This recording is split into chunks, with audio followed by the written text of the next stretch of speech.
نبی علیہ الصلوۃ والسلام نے جب دین کی دعوت کا آغاز فرمایا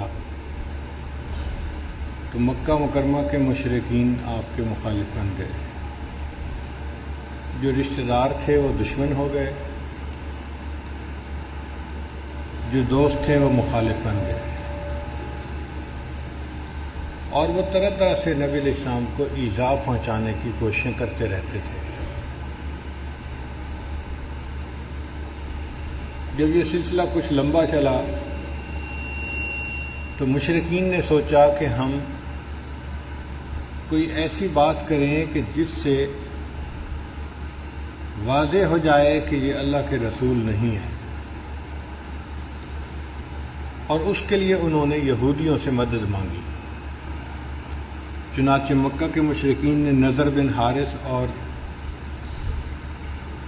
ایک اور مشرک کو مکہ مکرمہ سے مدینہ طیبہ بھیجا کہ آپ لوگ ہمیں ہیلپ کریں کہ ہم ان سے کون سا سوال پوچھیں کہ یہ لاجواب ہو کر کہہ دیں کہ میں اللہ کا رسول نہیں ہوں.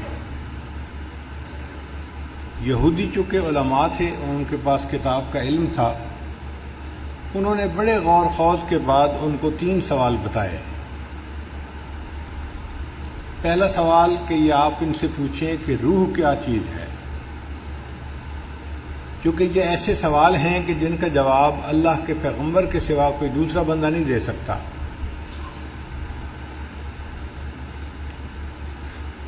دوسرا سوال انہوں نے پوچھا کہ وہ کون سے نوجوان تھے جنہوں نے غار میں پناہ لی، ان کا واقعہ کیا ہے، اس کی تفصیلات کیا ہیں.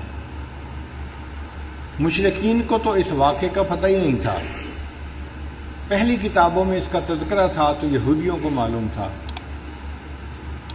اور تیسرا سوال انہوں نے پوچھا کہ یہ بتائیں کہ وہ بادشاہ کون تھا جس نے مشرق سے مغرب تک کا سفر کیا اور پھر اس نے دیوار بنائی. جب یہ دونوں حضرات مدینہ سے واپس آئے تو مشرکین بہت خوش ہوئے کہ اب ہم ایک ایسے سوالات پوچھیں گے کہ جس کا جواب یہ دے نہیں سکیں گے اور حق واضح ہو جائے گا. یہودیوں نے انہیں کہا تھا کہ اگر یہ اس کا جواب صحیح دے دیں گے تو یہ اللہ کے رسول ہیں، اور اگر یہ جواب نہ دے سکیں گے تو پھر تم انہیں قتل کر دینا، یہ واجب القتل ہے. چنانچہ مشرکین نبی علیہ السلام کی خدمت میں حاضر ہوئے اور انہوں نے 3 سوال پوچھے. نبی علیہ الصلوۃ والسلام نے وعدہ فرما لیا کہ میں اس کا جواب دے دوں گا، مگر اللہ کے حبیب صلی اللہ علیہ وسلم نے انشاءاللہ کا لفظ ساتھ نہ کہا. دل میں گمان تھا کہ اللہ تعالیٰ مہربانی فرمائیں گے اور جبریل علیہ السلام اس کا جواب لے کر آئیں گے اور میں ان کو بتا دوں گا. اب انتظار کرتے کرتے 15 دن گزر گئے اور وحی نہیں اتری.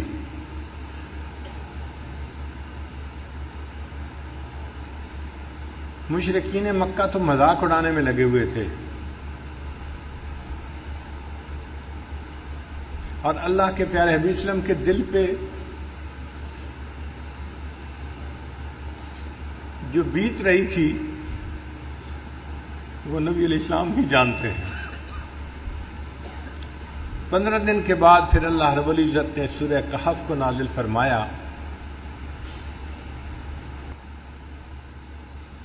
جو ان کا سوال تھا روح کے بارے میں، اس کا جواب پہلی ایک صورت میں دے دیا گیا اور باقی 2 سوالوں کا جواب اس صورت میں دیا گیا. کہف کہتے ہیں بڑے غار کو. کئی ایسی جگہیں ہوتی ہیں کہ جن کے ارد گرد 4 دیواری ہوتی ہے یا اونچائی ہوتی ہے، جگہیں کھلی ہوتی ہیں مگر باہر کی دنیا سے وہ چھپی ہوئی ہوتی ہیں. تو بڑی جگہ ہوگی تو اس کو کہف کہیں گے، اور اگر چھوٹی جگہ ہوگی تو اس کو غار کہیں گے. غار تو ہم جانتے ہی ہیں چھوٹی جگہ ہوتی ہے، چھپی ہوئی ہوتی ہے. کہف یہ آپ سمجھ لیں کہ بڑے غار کو کہف کہتے ہیں.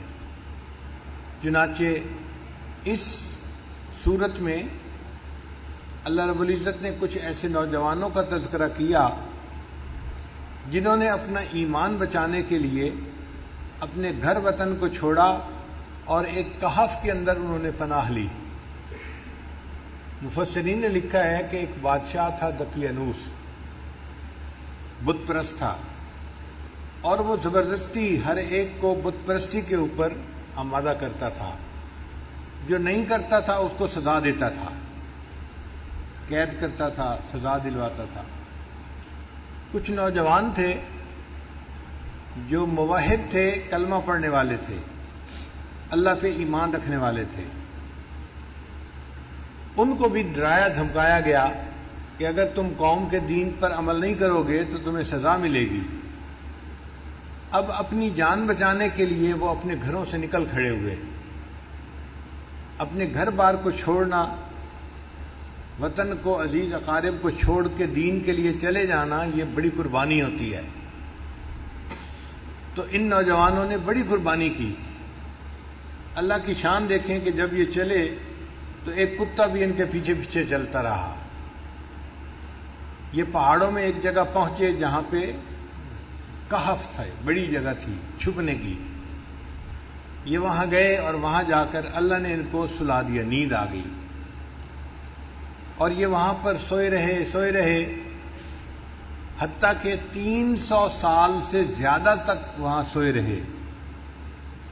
اللہ تعالیٰ اپنی قدرت سے ان کی کروٹیں بدلتے رہے، اور کتا اس کہف کے دروازے کے اوپر بیٹھ کے پہرا دیتا رہا۔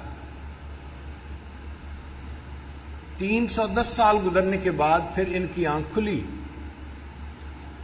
تو انہوں نے ایک دوسرے سے معلوم کیا کہ ہمیں سوئے ہوئے کتنی دیر گزر گئی۔ انہیں یوں لگ رہا تھا کہ ایک دن گزرا ہے یا دن کا کچھ حصہ گزرا ہے، لیکن یہ نہیں جانتے تھے کہ 300 سال گزر گئے ہیں۔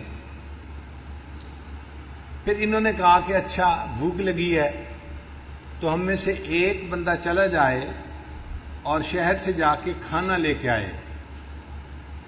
زیادہ لوگ جائیں گے تو لوگوں کو ہمارا پتہ چل جائے گا کہ یہ کون لوگ ہیں، اور پھر ہمارے لیے ایمان کو حفاظت مشکل ہو جائے گی۔ تو ایک بندے کو بھیجیں، ایک بندے کا چھپ کے جانا، کوئی چیز لے کے آنا آسان ہوتا ہے۔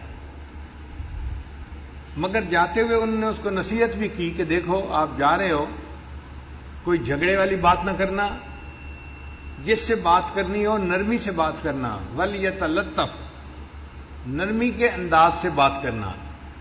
یہ وَلْيَتَلَطَّفْ قرآن مجید کا درمیانی لفظ ہے، سب سے درمیانی لفظ ہے۔ یعنی اگر کوئی بندہ قرآن مجید کے درمیانی مقصد کو معلوم کرنا چاہے تو وہ یہ ہے کہ انسان کو چاہیے کہ وہ نرم خوئی اختیار کرے۔ یہ جو سخت گیر لوگ ہوتے ہیں نا، سخت مزاج والے، شریعت کی نظر میں اچھے لوگ نہیں ہوتے۔ اچھے لوگ وہ ہوتے ہیں جن کو اللہ نرم خوئی عطا فرماتے ہیں، دل کے نرم ہوتے ہیں، طبیعت کے نرم ہوتے ہیں، یہ اللہ کو پسندیدہ ہوتے ہیں۔ اور پھر انہوں نے یہ کہا کہ بھئی جانا تو حلال کھانا لے کے آنا۔ اس بات کو دیکھنا کہ ایھا ازکا طعاما، کون سا کھانا زیادہ پاکیزہ ہے۔ اس لیے کہ ولایت میں دو چیزیں بڑی اہم ہوتی ہیں، ایک رزق حلال اور دوسرا صدق مقال۔ بات کرے تو انسان سچی بات کرے، اور کھانا کھائے تو پاکیزہ کھانا کھائے۔ جتنا پاکیزہ کھانا ہوگا اتنا دل جلدی منور ہوگا، اور جو بندہ کھانے کی احتیاط نہ کرے وہ اپنی کی ہوئی محنت کو ضائع کر بیٹھتا ہے۔ ہمارے سلسلہ عالیہ نقشبندیہ کے بزرگ تھے حضرت خواجہ غلام علی دہلوی رحمۃ اللہ علیہ۔ وہ فرماتے ہیں کہ ایک مرتبہ میں نے کسی جگہ پر کھانا کھا لیا، اور وہ کھانا مشتبہ تھا، حرام نہیں تھا، شبہ تھا اس میں، اور اس کی وجہ سے میری ساری کیفیات زائل ہو گئی۔ میں نے آ کے اپنے شیخ حضرت مرزا مظہر جان جانا رحمۃ اللہ علیہ کو بتایا کہ حضرت میں نے تو ایک جگہ لقمہ کھا لیا اور میری کیفیت چلی گئی۔ حضرت نے فرمایا کہ آپ استغفار کرو اور روزانہ میرے پاس آؤ تاکہ میں تمہارے اوپر توجہ ڈالوں۔ فرماتے ہیں 40 دن مرزا مظہر جانا رحمت اللہ علیہ نے جب توجہ ڈالی تب جا کر میری کیفیتیں واپس آئیں. ایک مشتبہ لقمہ کھانے سے کیفیتیں چلی گئیں اور 40 دن شیخ کی توجہ کے بعد پھر واپس لوٹی. تو اس لیے کھانے پینے میں احتیاط بڑی ضروری ہوتی ہے. اس لیے کھانے کے فرائض میں سے یہ فرض ہے کہ کھانے والا دیکھے کہ یہ حلال ہے یا نہیں. اور حلال اور حرام دیکھنا تو نسبتاً آسان ہوتا ہے، جو مشتبہ ہوتا ہے وہ اور زیادہ مشکل ہے. ہمارے حضرت مرشد عالم رحمۃ اللہ علیہ کے بڑے صاحبزادے حضرت مولانا عبد الرحمن قاسمی رحمۃ اللہ علیہ واقعہ سنانے لگے کہ ایک مرتبہ حضرت مرشد عالم رحمۃ اللہ علیہ بیرون ملک کے سفر پر گئے ہوئے تھے اور حضرت خواجہ عبد المالک صدیقی رحمۃ اللہ علیہ وہ اسلام آباد تشریف لائے ہوئے تھے اور واپسی پہ وہ چکوال تشریف لے آئے. تو کہنے لگے کہ میں اب گھر میں تھا تو مجھے ہی سارا انتظام کرنا تھا. میں نے حضرت کو بٹھایا اور اماں جی کو بتایا کہ امی حضرت تشریف لائے ہیں، آپ کھانا بنا دیجئے. اور جب کھانے کا وقت آیا تو میں نے کھانا لے کے دسترخوان کے اوپر لگایا اور حضرت صدیقی رحمۃ اللہ علیہ سے عرض کیا کہ حضرت آپ کھانا کھائیے. حضرت دسترخوان پہ تو بیٹھے رہے لیکن کھانا نہیں کھایا. جب میں نے دوسری تیسری دفعہ کہا کہ حضرت کھانا کھائیں تو حضرت نے میری طرف دیکھ کر مجھ سے کہا کہ تمہارے گھر میں یہ سور کیسے داخل ہوا؟ تمہارے گھر میں یہ سور کیسے داخل ہوا؟ کہنے لگے میرے تو چکے چھوٹ گئے، پسینہ آ گیا کہ حضرت کیا فرما رہے ہیں کہ تمہارے گھر میں یہ سور کیسے داخل ہوا؟ میں گھر آیا اور میں نے اماں جی سے کہا کہ اماں جی حضرت کھانا نہیں کھا رہے اور فرما رہے ہیں کہ تمہارے گھر میں یہ سور کیسے داخل ہوا؟ کہنے لگے کہ اماں جی نے سر پکڑ لیا اور کہنے لگی او ہو مجھ سے بڑی غلطی ہوئی، میں ہمیشہ حضرت کا کھانا اپنے گھر سے بنایا کرتی تھی. یہ میری جو پڑوسن عورت ہے یہ مدتوں سے مجھے کہہ رہی تھی کہ تمہارے شیخ جب آئیں گے تو ان کا کھانا ایک وقت کا میں بناؤں گی. تو پڑوس کا لحاظ کرتے ہوئے میں نے اسے کہہ دیا تھا کہ حضرت آئے ہیں کھانا آپ بنا دو. یہ کھانا ہمارے گھر کا نہیں پکا ہوا، یہ پڑوسی کے گھر کا پکا ہوا ہے. صاحبزادہ صاحب کہنے لگے کہ میں نے سوچا کہ وہ تو اسکول ماسٹر تھے تو ان کا حرام کا مال کیسے ہو گیا؟ وہ تو ڈیوٹی دیتے ہیں اور تنخواہ کا پیسہ لیتے ہیں، حرام کا پیسہ تو نہیں. کہنے لگے جب تحقیق کی تو پتہ چلا کہ وہ اپنی تنخواہ بینک میں رکھتے تھے اور بینک میں رکھنے کی وجہ سے اس میں سود کے کچھ پیسے شامل ہو جاتے تھے. وہ جو حلال مال کے اندر سود کے تھوڑے سے پیسے شامل ہو جاتے تھے اس کی وجہ سے پورا مال جو ہے حرام بن گیا تھا. اور حضرت صدیقی رحمۃ اللہ نے کشف کی نظر سے پہچان لیا اور فرمایا کہ بتاؤ تمہارے گھر کے اندر یہ سور کیسے داخل ہوا؟ پھر اماں جی نے اپنے گھر سے آٹا لیا اور کھانا بنایا اور حضرت صدیقی رحمۃ اللہ نے پھر کھانا نوش فرمایا. اس لیے ولایت کے میدان میں دو چیزیں بڑی اہم ہیں، رزق حلال اور صدق مقال. انسان بات کرے تو سچ بات کرے، جھوٹ سے بچے. اور دوسری بات کہ انسان کھانا کھائے تو حلال کھائے، کیونکہ اگر حرام کھانا ہوگا تو حدیث مطابق حدیث پاک میں آتا ہے کہ اس بندے کی دعا قبول نہیں کی جاتی. حدیث مبارکہ میں ہے کہ رو رو کے بندہ دعا مانگ رہا ہے، بیت اللہ سے لپٹ کے دعا مانگ رہا ہے، حالانکہ اس کا لباس حرام کا، اس کا کھانا حرام کا. اس بندے کی دعا کیسے قبول ہو سکتی ہے؟ ہماری دعاؤں کی قبولیت کے نہ ہونے کی بنیادی وجہ مال کا پوری طرح حلال نہ ہونا. اس پہ بہت دھیان رکھنا چاہیے اور جو چیز منہ میں ڈالیں اس سے پہلے 100 دفعہ سوچنا چاہیے کہ یہ حلال ہے یا نہیں. ہمارے اسلاف تو کھانا کھانے سے پہلے 7 جگہوں تک دیکھتے تھے کہ اس چیز کی بے ٹھیک ہوئی ہے یا نہیں ہوئی. احوال الصادقین میں علامہ عبد الوہاب شیرانی رحمۃ اللہ فرماتے ہیں کہ وہ 7 ہاتھ تک دیکھتے تھے کہ اس چیز کی بے ٹھیک ہوئی ہے یا نہیں ہوئی. یعنی ہم نے کسی چیز بندے سے خریدی، اس بندے کے پاس ٹھیک چیز آئی یا نہیں آئی، پھر اس نے آگے جو خریدی تو وہ ٹھیک خریدی یا نہیں خریدی، پھر اس نے آگے جو خریدی، تو 7 ہاتھ تک دیکھتے تھے. ہم تو ایک ہاتھ بھی نہیں دیکھتے. بازار سے چیز لاتے ہیں، ہمیں کیا پتا لانے والا کیسے لے کے آیا ہے، ہم تو اس سے لے لیتے ہیں، ایک ہاتھ بھی نہیں دیکھتے آج کے دور میں. اور ہمارے اکابر 7 ہاتھ تک بے کو دیکھا کرتے تھے.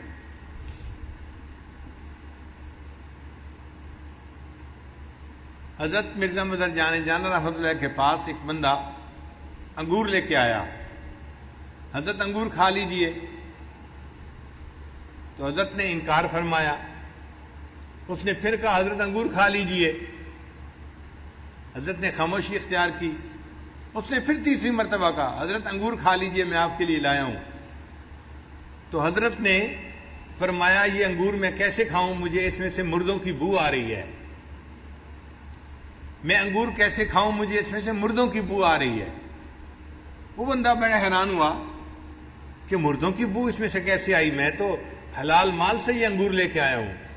چنانچہ وہ اس دکاندار کے پاس گیا جس سے اس نے انگور خریدے تھے اور اس کو کہا کہ بھائی میں آپ سے انگور خرید کے گیا تھا، ایک اللہ والے کو پیش کیے، انہوں نے کہا میں کیسے کھا سکتا ہوں، اس میں تو مردوں کی بو آتی ہے. اس نے کہا کہ بھائی ایک بندہ میرے پاس آیا تھا اور میں نے اس سے خرید لیے تھے، اور وہ مجھے کہہ کے گیا کہ اور بھی میرے پاس انگور لگے ہوئے ہیں، میں آئندہ بھی آپ کو لا کے بیچا کروں گا، تو جب وہ آئے گا تو میں اس سے پوچھوں گا. چنانچہ اگلے دن جب وہ انگور بیچنے والا آیا تو دکاندار نے اس سے پوچھا کہ تم یہ انگور لائے کہاں سے. اس بندے نے بتایا کہ قبرستان کی ایک جگہ تھی جس کو اس نے اپنی زمین کے طور پہ بنا لیا تھا، یعنی قبروں کے نشان مٹ گئے اور اس نے اپنی زمین ذاتی بنا لیا، اس پہ اس نے انگور کی بیلیں لگائی تھیں اور وہاں پہ یہ انگور اگے ہوئے تھے. اور اس جگہ کے انگوروں کو دیکھ کے مرزا مظہر جان رحمۃ اللہ نے پہچان لیا کہ اس میں سے مردوں کی بو آ رہی ہے، کیونکہ وہ قبرستان کے اندر لگائے گئے تھے. تو ہمارے اکابر 7 ہاتھ تک مال کو دیکھا کرتے تھے، اور آج کے سالکین ایک ہاتھ بھی نہیں دیکھتے. ہم یہ کہتے ہیں کہ چلو بھائی زیادہ اور تحقیق نہیں کر سکتے نہ کرو، لیکن اتنا تو کہو کہ جہاں سے لے رہے ہیں کم از کم وہ دینے والا بھی تو ٹھیک بندہ ہونا. اب حلال مال سے حرام ریسٹورنٹ سے چیز خرید لینا، یہ جو غیر ملکی چیزیں ملتی ہیں، میکڈونلڈ ہے، فلاں ہے، کیا ریسیپی ہے اللہ جانے، ہمیں نہیں پتا اس کے بارے میں. ہم ان کے حلال کی تصدیق نہیں کر سکتے، ہم ان کے حلال ہونے کے بارے میں کچھ نہیں کہہ سکتے. اس کا ایک ہی طریقہ ہے کہ انسان ایسی جگہوں سے کھانا کھانا یا کھانے پینے کی چیزیں کھانا بند کر دے. اگر نہیں بند کرے گا اپنے مہینوں کی محنت کو منٹوں سیکنڈوں کے اندر ضائع کر بیٹھے گا. ایک لقمہ اندر گیا اور دل کی ساری روحانیت باہر نکل گئی. اس لیے رزق حلال ولایت کے راستے میں بہت اہمیت رکھتا ہے. وہ آدمی جس کے ذمے کھانا لانا لگایا گیا وہ شہر میں گیا تو ایک جگہ اس کو کھانے کی دکان ملی، اس نے کھانا خریدا. اب جب پیسے دینے کا وقت آیا تو اس وقت سکے ہوتے تھے، چاندی کے سکے. اس کے پاس جو اپنے وقت کے سکے تھے اس نے نکال کے دیے تو دکاندار حیران ہو گیا کہ یہ کرنسی تو نہیں ہے یہاں کی، وہ کرنسی تو 300 سال پہلے کی تھی اور یہ بندہ اب اس کو دے رہا تھا. اچھا دینے والے کو بھی پتہ نہیں تھا کہ 300 سال کا عرصہ گزر چکا ہے. وہ سمجھا تھا ہم کل ہی تو گھر سے آئے ہیں اور یہ نقدی تو چلتی ہے، اس کو میں دے رہا ہوں. اس نے پوچھا بھائی تمہیں یہ ملی کہاں سے، کوئی خزانہ ملا ہے؟ اس نے کہا نہیں. اس نے کہا پھر کیسے ملی؟ اب اس کو بتانا پڑ گیا کہ جی ہم تو گھر سے نکلے تھے اور ایک جگہ پہنچے، وہاں تھوڑی دیر سوئے، کھانا لینے آیا اور میں آپ کے پاس یہ پیسے لے کے آیا ہوں. آپ کہتے ہیں یہ تو بڑے پرانے ہیں. اس دکاندار نے لوگوں کو بتایا تو لوگ جو تھے وہ سارے اس کے ساتھ گئے اور انہوں نے جا کے اس جگہ کو دیکھا. تو اس طرح اصحاب کہف کا پتہ چل گیا. اللہ کی شان کے جو کھانا لے کے گیا، یہ جب واپس گیا تو یہ گیا، اس کو بھی پھر نیند آ گئی، یہ بھی وہاں جا کے سو گیا. اللہ تعالیٰ اپنی قدرت دکھانا چاہتے تھے کہ لوگوں تم سمجھتے ہو کہ قیامت کے دن کوئی ہمیں زندہ نہیں کر سکے گا. میں دنیا میں دکھا دیتا ہوں کہ میں جس کو چاہوں 300 سال سلا دوں اور ان 300 سالوں میں اس کا جسم خراب بھی نہ ہو، اور پھر میں اگر اس کو جگانا چاہوں تو میں اس کو جگا کے بھی دکھا دیتا ہوں. تو سلانا اور جگانا یہ میرے اختیار میں ہے، موت دینا اور پھر قیامت کے دن اس کو کھڑا کرنا یہ میرے اختیار میں ہے۔ اللہ کی شان دیکھیں کہ جب یہ لوگ اٹھے تھے اس وقت جو بادشاہ تھا وہ ایمان والا تھا، وہ اللہ کو ماننے والا تھا۔ ان لوگوں کو پتہ نہیں تھا کہ وہ اللہ کو ماننے والا ہے اور وہ بھی نیک آدمی ہے، اور پوری قوم جو تھی اس وقت ایمان والی بن چکی تھی۔ جب مرے تھے تو قوم کافر تھی، جب 300 سال کے بعد جاگے تو اللہ نے حالات بدل دیے تھے، پوری قوم مسلمان مومن بن چکی تھی۔ پھر ان لوگوں نے مشورہ کیا ہم ان کے لیے کوئی نشانی بنائیں، تو انہوں نے ان کے کہف کے دروازے کے اوپر ایک مسجد بنا دی نشانی کے طور پر۔ تو یہ واقعہ قرآن مجید میں اللہ رب العزت نے اتار دیا تاکہ مشرکین کو ان کا جواب مل جائے۔ عجیب بات یہ کہ مشرکین کو جواب بھی مل گیا، نہ مشرکین ایمان لائے نہ یہودی ایمان لائے، ایمان کوئی نہیں لایا، اس لیے کہ سوال جو پوچھنے والے ہوتے ہیں وہ ایمان سے محروم ہوتے ہیں، ان کو کوئی کچھ نہیں ملتا۔ تو قرآن مجید میں اس واقعے کی تفصیل جو ہے وہ موجود ہے، تاہم اس سورت کی احادیث کے اندر بڑی فضیلت آئی ہے۔ ذرا آپ اس فضیلت کو بھی سن لیجئے تاکہ پتہ چل جائے کہ سورہ کہف کے کیا فضائل ہیں۔ بعض سورتوں کے خاص خاص فضائل احادیث میں وارد ہوئے ہیں، جیسے سورہ فاتحہ، سورہ بقرہ، سورہ آل عمران، سورہ کہف، سورہ ملک، سورہ کافرون، الاخلاص اور معوذتین۔ حضرت برار رضی اللہ عنہ روایت کرتے ہیں ایک صحابی تھے جو اپنے گھر میں سورہ کہف کی تلاوت اونچی کر رہے تھے۔ ان کے گھر کا صحن چھوٹا تھا، گھوڑا بھی بندھا ہوا تھا اور چارپائی کے اوپر ان کا بیٹا بھی لیٹا ہوا تھا، سویا ہوا تھا۔ اب ان کا دل چاہتا تھا کہ وہ اونچی تلاوت کریں، جہر سے تلاوت کریں۔ جب وہ جہر سے تلاوت کرتے تو گھوڑا بدکتا تھا اور ان کو ڈر ہوتا یہ گھوڑا کہیں میرے بیٹے کو لات نہ مار دے، تو وہ آہستہ پڑھتے تو گھوڑا بھی پرسکون ہو جاتا۔ پھر طبیعت میں جوش آتا، شوق اٹھتا، پھر دل چاہتا کہ اونچا پڑھیں، پھر گھوڑا بدکنے لگ جاتا۔ یہی ساری رات ہوتا رہا۔ جب صبح کا وقت ہوا انہوں نے دعا کے لیے ہاتھ اٹھائے تو انہوں نے دیکھا کہ کچھ بادل سے ہیں جن کے اندر روشنیاں ہیں، اور یہ روشنیاں ان کے سر سے دور آسمان کی طرف جا رہی ہیں۔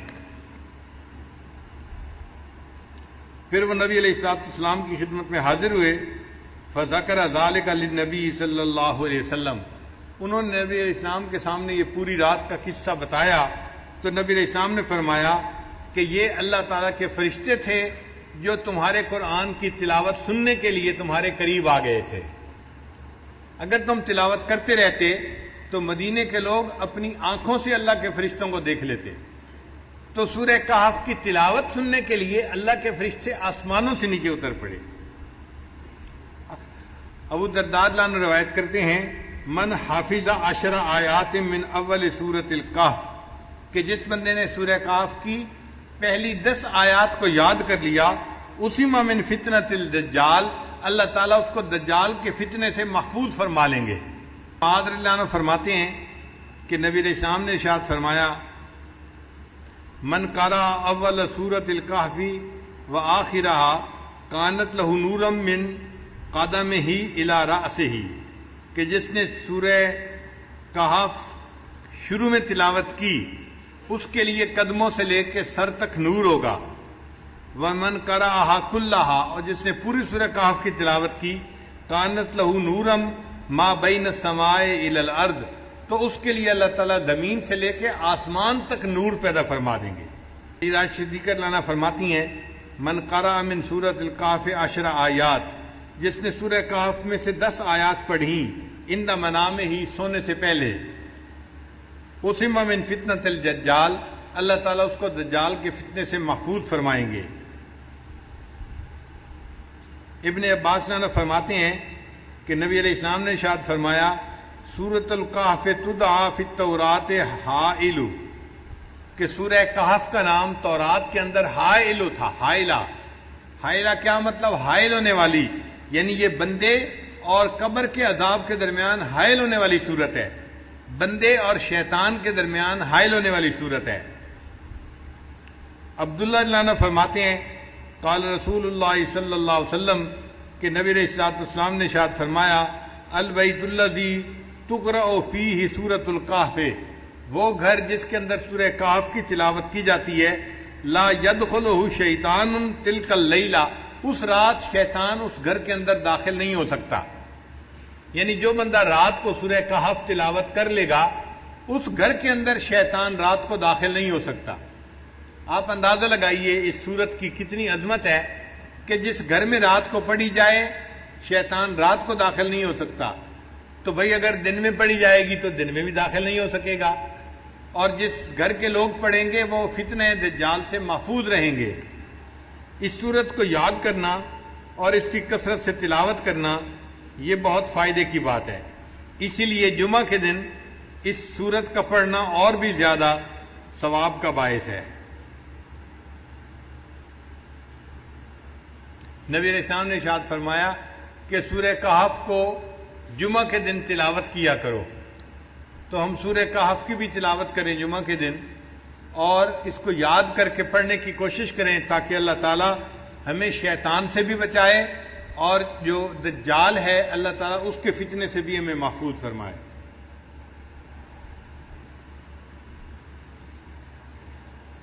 سورہ کہف سے پہلے ایک سورت ہے سورہ اسراء، اس کا نام ہے. اللہ رب العزت نے اس کو سبحان کے لفظ سے شروع فرمایا ہے. سبحان الذی اسریٰ بعبدہ لیلا من المسجد الحرام الی المسجد الاقصی. تو سبحان کے لفظ سے وہ سورت شروع ہوئی ہے اور یہ سورت اسراء یہ سورت کہف اس کے بعد آئی. اس کو اللہ نے الحمد کے لفظ سے شروع فرمایا ہے. چنانچہ سبحان اور الحمد کا ایک جوڑ ہے. بخاری شریف کی آخری روایت ہے کلمتان حبیبتان الی الرحمن ثقیلتان فی المیزان خفیفتان علی اللسان سبحان اللہ و بحمدہ سبحان اللہ العظیم. تو دیکھیں پہلے تسبیح آئی اور پھر تحمید آئی اور اللہ تعالیٰ نے یہاں بھی وہی ترتیب رکھی. قرآن مجید کی کچھ صورتیں ہیں جن کو اللہ نے الحمد سے شروع فرمایا، جیسے سورہ فاتحہ ہے، سورہ فاطر ہے یا یہ سورہ کہف ہے. الحمد سے کیوں شروع فرمایا؟ اصل مقصد یہ تھا کہ یہ اللہ تعالیٰ کی تعریف ہی ہے کہ اللہ رب العزت نے کمال رحمت سے اور مہربانی سے اپنے بندوں کو اس کلام سے نوازا. یہ اللہ کی رحمت ہے اور اللہ کی مہربانی ہے. اور مفسرین نے لکھا ہے کہ اللہ تعالیٰ نے الحمد سے اس لیے سورت کو شروع فرمایا کہ اللہ جانتے تھے کہ بندے میرے حمد کا حق ادا کر ہی نہیں سکتے، اس لیے مجھے اپنی حمد خود بیان فرمانی ہے. اللہ نے اپنی حمد خود بیان فرمائی. امام ربانی حضرت مجدد ثانی رحمۃ اللہ نے لکھا ہے کہ اگر بندہ اللہ کی حمد بیان کرنے کے لیے ایڑی چوٹی کا زور لگا دے تو بھی وہ اللہ کی حمد کو بیان نہیں کر سکتا، کیونکہ اللہ تعالیٰ اتنے عظیم ہے کہ انسان اس کی عظمت کے مطابق اس کی تعریف کر ہی نہیں سکتا. ہم اللہ کی کیا تعریف کریں گے؟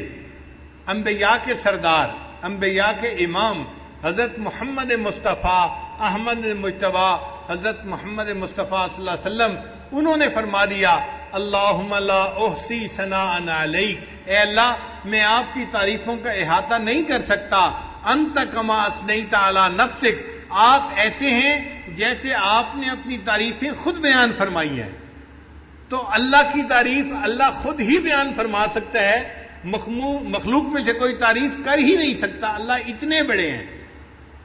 اس کی مثال یوں سمجھیں، ایک عام آدمی اس کو کوئی کہنے لگ جائے کہ جی آپ ذرا ایک سپر کمپیوٹر کی تعریف کریں، تو ایک عام آدمی یا ایک بچہ جو پرائمری اسکول کا پڑھنے والا ہے وہ سپر کمپیوٹر کی کیا تعریف کرے گا؟ وہ تو جانتا ہی ہے اس کے بارے میں. اسی طرح ہم بندے ہیں، ہم اللہ کی عظمت کی حقیقت کو جانتے ہی نہیں، اس لیے ہم اس کی تعریف کر ہی نہیں سکتے. جتنی تعریفیں کریں گے یہ تعریفیں نیچے رہ جائیں گی. اللہ کی شان اس سے بھی بڑی ہے، اس سے بھی بڑی ہے، اس سے بھی بڑی ہے. اللہ تعالیٰ بہت بڑے ہیں. اس لیے نبی علیہ السلام نے ارشاد فرمایا کہ اے اللہ ما عبدنا کا حق کا عبادتک، ہم نے آپ کی عبادت ایسے نہیں کی جیسی عبادت کرنے کا حق تھا، ہم عبادت کا حق ادا کر ہی نہیں سکتے۔ امام ربانی مجدد ثانی رحمۃ اللہ فرماتے ہیں کہ کوئی بندہ کتنے خلوص سے عبادت کیوں نہ کرے، کتنی یکسوئی کے ساتھ، کتنی توجہ کے ساتھ، کتنی جو ہے وہ یکسوئی کے ساتھ عبادت کرے، وہ اللہ کی عبادت کا حق ادا کر ہی نہیں سکتا۔ اس کی عبادت نیچے رہ جاتی ہے، اللہ کی شان اس سے بھی اونچی ہے، اس سے بھی اونچی ہے، اس سے بھی اونچی ہے۔ اب یہاں پہ ایک سوال پیدا ہوتا ہے کہ جب ہم اللہ تعالیٰ کی حمد بیان کر ہی نہیں سکتے جیسے اللہ تعالیٰ اونچے ہیں، حمد کے لائق ہیں، پھر ثواب کیوں ملتا ہے؟ پھر ثواب کا ثواب کیوں ملتا ہے بندے کو؟ تو علماء نے اس کا جواب دیا۔ علماء جواب دیتے ہیں کہ اگر باپ اپنے بیٹے کو اسکول داخل کروائے نا، اور شام کو بچہ گھر واپس آئے اور آ کے کہ ابو میں نے لکھنا سیکھا ہے، باپ کہتا ہے بیٹا دکھاؤ تختی، تو بیٹا تختی دکھاتا ہے، اس نے ٹیڑھی سیڑھی لائنیں لگائی ہوتی ہیں، کچھ سمجھ میں نہیں آ رہا ہوتا، لیکن باپ اس کو انکریج کرنے کے لیے، اس کا دل رکھنے کے لیے اس کو آئس کریم انعام لے کے دے دیتا ہے۔ یہ جو آئس کریم کا انعام ہے یہ خوش خطی کا انعام نہیں ہے، یہ اس کا دل رکھنے کے لیے اس پر شفقت کا اظہار ہے۔ اسی طرح اللہ جو ہماری عبادتیں قبول کرتے ہیں وہ ہماری عبادتوں کی کوئی اچھائی نہیں ہوتی، بلکہ اللہ ان اللہ بالناس لرؤوف الرحیم، اپنے بندوں پر رؤوف اور رحیم ہے، اس کی رافت اور رحمت کا یہ تقاضا ہے، اللہ اپنے بندوں کی ٹوٹی پھوٹی عبادت پر بھی ان کو اجر عطا فرما دیتا ہے۔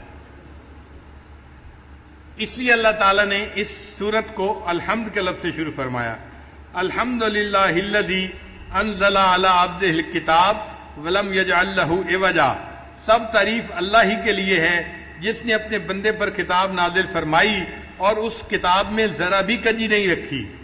یعنی یہ کتاب ایسی ہے کہ اس میں کوئی کمی نہیں، کوئی کجی نہیں ہے، نہ کوئی آپس میں ایک دوسرے کے ساتھ جو ہے فرق ہے، نہ کوئی کمزوری ہے، کسی قسم کی کوئی کمزوری ہے ہی نہیں۔ یہ ایسی کتاب ہے کہ جو بالکل جو ہے ہر قسم کے سقم سے پاک اور بالا تر کتاب ہے، اللہ کا کلام ہے، قیمہ استقامت دینے والی کتاب ہے، لِيُنذِرَ بَأْسًا شَدِيدًا مِّن لَّدُنْهُ وَيُبَشِّرَ الْمُؤْمِنِينَ الَّذِينَ يَعْمَلُونَ الصَّالِحَاتِ أَنَّ لَهُمْ أَجْرًا حَسَنًا، تاکہ وہ اللہ کی طرف سے سخت عذاب سے ڈرائے۔ یعنی جو لوگ ایمان نہیں لاتے اور نیک اعمال نہیں کرتے، قرآن ان کو ڈراتا ہے آخرت کے عذاب سے۔ اس میں ترغیب بھی ہے، ترہیب بھی ہے۔ نیک لوگوں کو جنت کی بشارت دی جاتی ہے اور جو بات کو نہیں مانتے ان کو جہنم کی عذاب کے بارے میں بتایا جاتا ہے، تاکہ ڈرائے ان لوگوں کو سخت عذاب سے، اور مومنین کو بشارت دے جو نیک عمل کرتے ہیں کہ ان کے لیے اچھا اجر ہے۔ اچھا اجر کون سا ہے؟ مومنین کے لیے جنت اللہ نے بہترین اجر بنایا ہے، ماکثین فیہ ابدا، وہ اس میں ہمیشہ رہیں گے، جنت میں ہمیشہ ہمیشہ رہیں گے۔ وَيُنذِرَ الَّذِينَ قَالُوا اتَّخَذَ اللَّهُ وَلَدًا، اور یہ قرآن ڈرائے ان لوگوں کو جنہوں نے کہا کہ اللہ تعالیٰ اولاد رکھتا ہے۔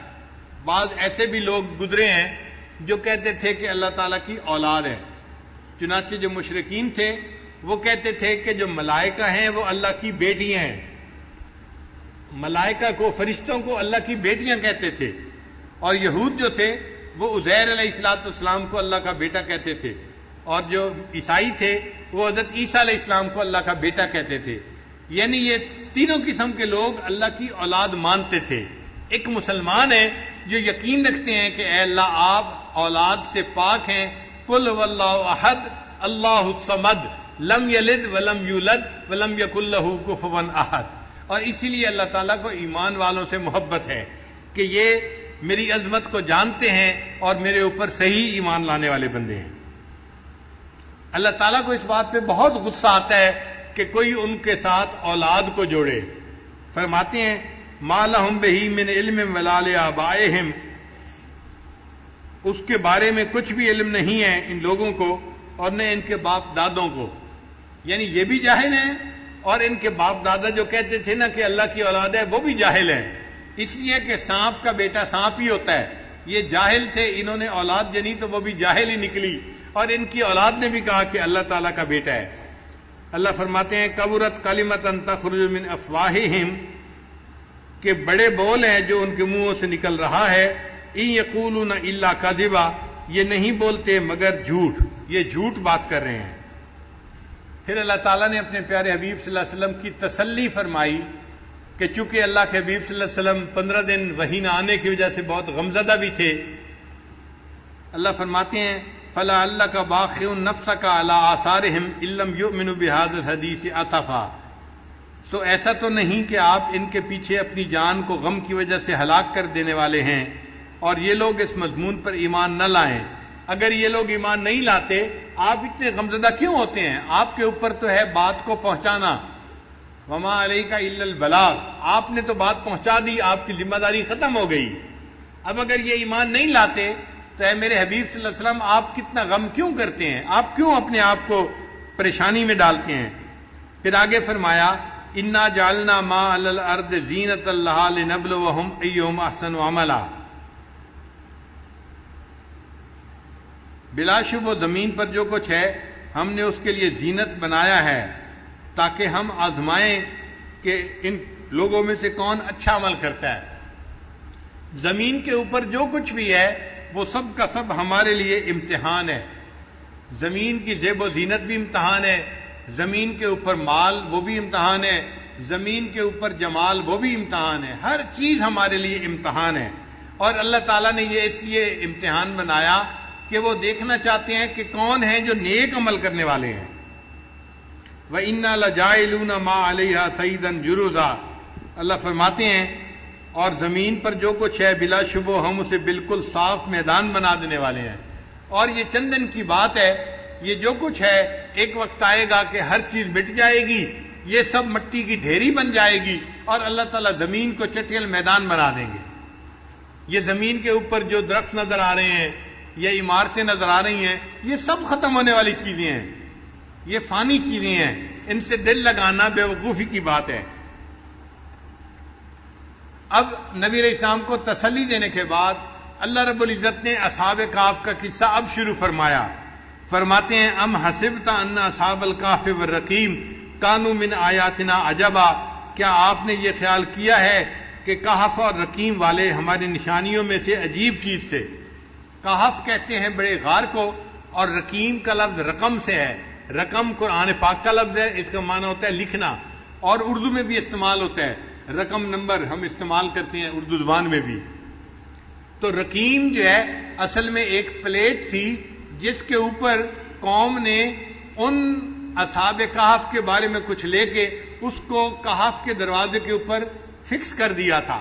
آج کل لوگ بھی اپنے گھروں کے اوپر بھی پلیٹیں لگا دیتے ہیں اور اپنی فیکٹریوں کے اوپر بھی نشان لگا دیتے ہیں.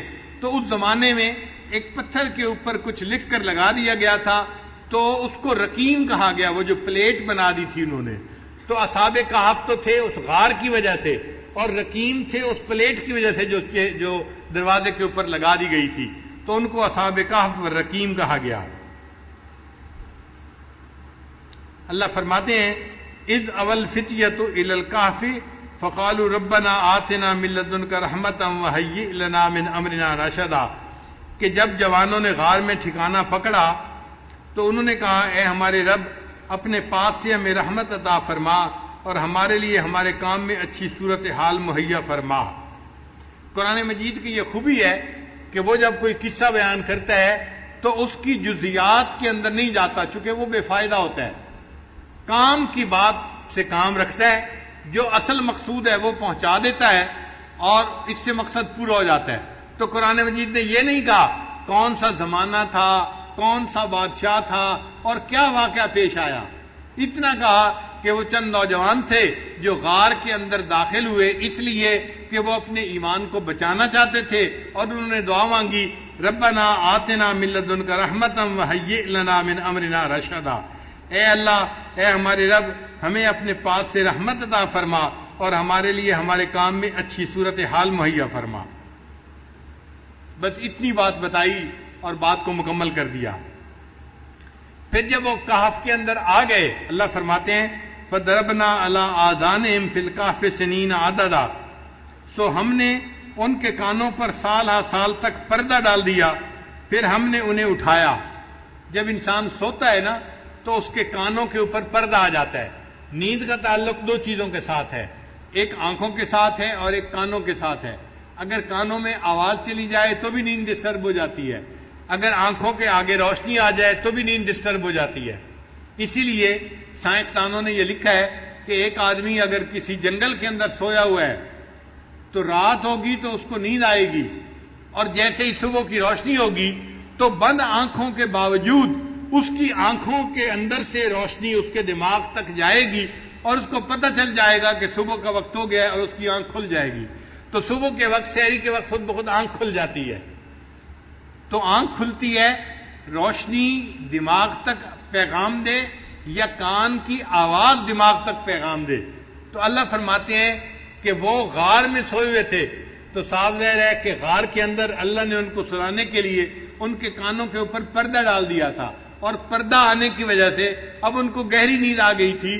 وہ 300 سال تک سوئے رہے، اور اس دوران اللہ ان کی کروٹیں بھی بدلتے رہے اور ان کی نیند میں خلل نہیں آیا۔ ثم بعثناہم، پھر ہم نے انہیں اٹھایا، جگایا کہ ہم جان لیں لنعلم ای الحزبین احصی لما لبثوا امدا، کہ دونوں گروہ میں سے کون سا گروہ ان کے ٹھہرنے کی مدت کو ٹھیک طرح سے شمار کرنے والا ہے۔ یعنی کیا ان کو خود پتہ ہے کہ یہ کتنا سوئے ہیں، یا ان کی قوم کو پتہ ہے کہ یہ نوجوان کتنا عرصہ اس کہف کے اندر سوئے رہے ہیں؟ ہم دیکھنا چاہتے تھے کہ کوئی جانتا ہے کہ نہیں اس بات کو۔ اللہ فرماتے ہیں نحن نقص علیک نبأہم بالحق، کہ ہم آپ سے ان کا واقعہ بالکل ٹھیک ٹھیک بیان کرتے ہیں۔ انہم فتیۃ آمنوا، بلا شبہ وہ چند نوجوان تھے، بربہم وزدناہم ہدی، جو اپنے رب پر ایمان لائے اور اللہ نے ان کی ہدایت کو اور زیادہ کر دیا۔ قرآن مجید میں نوجوانوں کا تذکرہ اللہ تعالیٰ نے خاص طور پر کیا ہے۔ ایک سیدنا ابراہیم علیہ السلام کا تذکرہ اللہ نے کیا، وہ بھی نوجوان تھے اور اللہ کی توحید پہ قائم تھے، اور انہوں نے بتوں کو توڑ دیا تھا، فجعلہم جذاذا، اور ان کے بارے میں لوگ کہتے تھے کہ انا سمعنا فتى یذکرہم یقال لہ ابراہیم، ہم نے ایک نوجوان کے بارے میں سنا ہے وہ ہمارے بتوں کے خلاف باتیں کرتا تھا۔ تو ابراہیم علیہ السلام کے جوانی کا تذکرہ اللہ نے قرآن مجید میں کیا ہے۔ ایک اللہ تعالیٰ نے حضرت یوسف علیہ السلام کی جوانی کا تذکرہ کیا ہے قرآن پاک میں۔ مصر کی عورتوں نے کہا تھا کہ ہم نے سنا ہے کہ جو بادشاہ کی بیوی ہے وہ اپنے جو ہے نوجوان غلام کے اوپر فریفتہ ہو گئی ہے، اس کے لیے بھی فتح کا لفظ استعمال کیا گیا ہے۔ اور ایک اللہ تعالیٰ نے اصحاب کہف کے لیے نوجوانوں کا لفظ استعمال کیا، اور ایک حضرت موسیٰ علیہ السلام کا جو خادم تھا یوشع بن نون، وہ بھی نوجوان تھا، اس کا بھی تذکرہ قرآن مجید میں ہوا۔ تو انہوں نے اپنے غلام سے پوچھا تھا کہ کھانے کی چیز لاؤ، تو اس نے بھی کہا تھا کہ جی وہ تو مچھلی تھی جو دریا میں چلی گئی، اس کے لیے بھی نوجوان کا لفظ استعمال ہوا ہے۔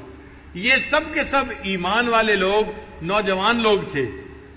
اور عجیب بات ہے کہ نبی علیہ الصلوۃ والسلام نے جب دنیا میں نبوت کا دعویٰ فرمایا تو اللہ کے حبیب صلی اللہ علیہ وسلم بھی نوجوان تھے، 40 سال عمر تھی۔ 40 سال کی عمر کا بندہ تو نوجوان ہوتا ہے۔ اور پھر حضرت ابوبکر صدیق عنہ کی عمر 38 سال تھی، 2 سال چھوٹے تھے، وہ بھی نوجوان تھے۔ حضرت عمر عنہ اور چند سال چھوٹے تھے، وہ بھی نوجوان تھے۔ حضرت عثمان غنی بھی نوجوان تھے، اور حضرت علی عنہ تو اور بھی اٹھتی جوانی تھی ان کی۔